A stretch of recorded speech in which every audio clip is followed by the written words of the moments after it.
Video को 1.5 lakh likes तक पहुंचाओ। लगभग 150 साल पहले की बात है। ढोलकपुर गांव के एक कोने में एक परिवार रहता था। उस परिवार में था पीहू, उसका बड़े भाई साहुर और उनके मम्मी पापा। एक सुबह पीहू और साहुर घर के बाहर खेल रहे थे और अंदर उनकी मम्मी किचन में खाना बना रही थी। वो थोड़ी जल्दी में थी और तभी अचानक उनके कपड़ों में आग लग जाती है। वो चीख चीख के चिल्लाने लगती हैं। पीहू और साहुर मम्मी की चीख सुनकर भागकर अंदर आते हैं और जैसे ही मम्मी को जलते हुए देखते हैं वो चिल्लाते हैं, पापा जल्दी आओ पापा। पापा भागकर आते हैं, लेकिन मम्मी को बचाने के लिए जैसे ही हाथ बढ़ाते हैं उनके कपड़ों में भी आग पकड़ लेती है और कुछ ही सेकंड्स में दोनों जलकर राख हो गए। पीहू और साहुर सिर्फ देखते रह गए, जैसे पूरी दुनिया ही खत्म हो गई हो। अब पीहू घर में अकेली रहने लगी और साहुर हर दिन खेतों में काम करता, सिर्फ इसलिए ताकि उसकी बहन भूख से ना रहे। एक पूर्णिमा की रात थी।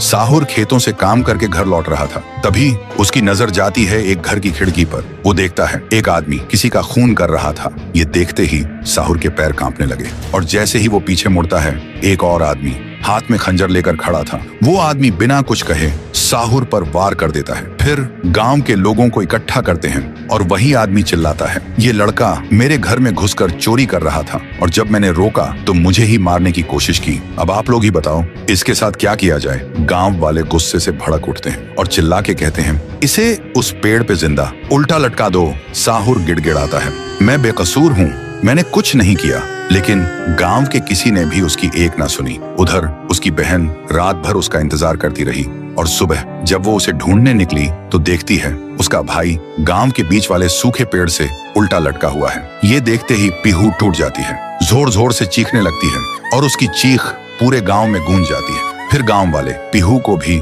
चोर का बहन कहकर गांव से निकाल देते हैं और तब से साहुर की आत्मा उस पेड़ के अंदर समा गई थी और पीहू गांव के बाहर एक झोपड़ी में रहने लगी थी। रोज एक पेड़ के नीचे बैठकर भीख मांगती थी, लेकिन कोई भी उसे कुछ भी खाने को नहीं देता था। वो बस भूखी पेट पेड़ के नीचे लेटी रहती थी। साहुर भी अपनी बहन का दर्द महसूस कर पाता था, लेकिन वो कुछ नहीं कर सकता था। फिर एक दिन पीहू रास्ते में खाना मांग रही थी और तभी एक नशे में चली गाड़ी ने उसे कुचल दिया था। तब से पीहू एक भूखी आत्मा बन गई जो हर गांव में भटकती थी, सिर्फ एक ही बात कहकर, मुझे भूख लगी है। ये सब याद करते ही तुंग तुंग तुंग साहुर की आंखों से आंसू टपकने लगते हैं और तभी उसे एक आवाज सुनाई देती है और बिना कुछ सोचे तुंग तुंग तुंग साहुर उस सूखे पेड़ के अंदर से निकलता है और अंधेरे में सीधा उस आवाज की तरफ चल पड़ता है। तो दोस्तों, अगर आप चाहते हो कि अगले पार्ट में पीहू, गुड़िया और तुंग तुंग तुंग साहुर की पावर दिखाई जाए तो इस वीडियो को 2 लाख लाइक्स तक पहुंचाओ,